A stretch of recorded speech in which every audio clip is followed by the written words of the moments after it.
பாடியில் இருக்கக்கூடிய toxins remove ஆகுது. நம்பர் 2, வெயிட் லாஸ் பண்ணுறதுக்கு இது ரொம்ப ரொம்ப யூஸ்ஃபுல்லாக இருக்குங்க.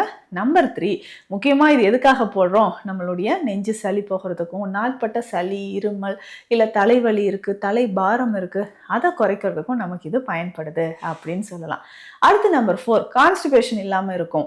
நம்பர் 5, எப்போவுமே நீங்கள் எனர்ஜெட்டிக்காக இருக்கலாம், அன்றைய நாள் முழுவதும் எனர்ஜெட்டிக்காக இருக்கலாம். ஸோ பாடியில் உங்களுக்கு வந்து ஒரு பெயின் இருக்குது, ஸோ எங்களுக்கு வந்து ஃப்ரெஷ்ஷாகவே இல்லைங்க, எப்போவுமே பாடி பெயின் இருக்குதுன்னு சொன்னீங்கன்னா அதற்குமே இதை பயன்படுத்தலாம்.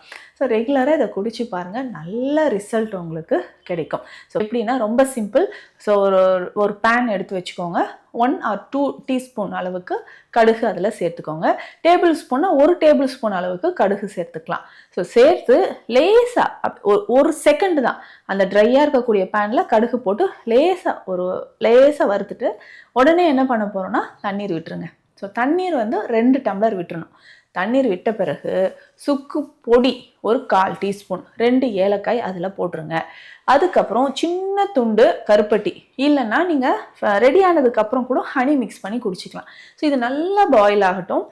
ஒரு 2 கிளாஸ் தண்ணீர் 1 கிளாஸாக வந்துடுச்சுன்னா உங்களுக்கு கழுகு தேநீர் ரெடி. ஸோ இதை ஃபில்டர் பண்ணி எடுத்துகிட்டு ஒரு 1/2 டீஸ்பூன் அளவுக்கு தேன் சேர்த்துடணும். இதை காலையிலே நம்ம குடிச்சிட்டோம்னா டீ காஃபிக்கு பதிலாகவே இதை நீங்கள் குடிச்சிடலாம்.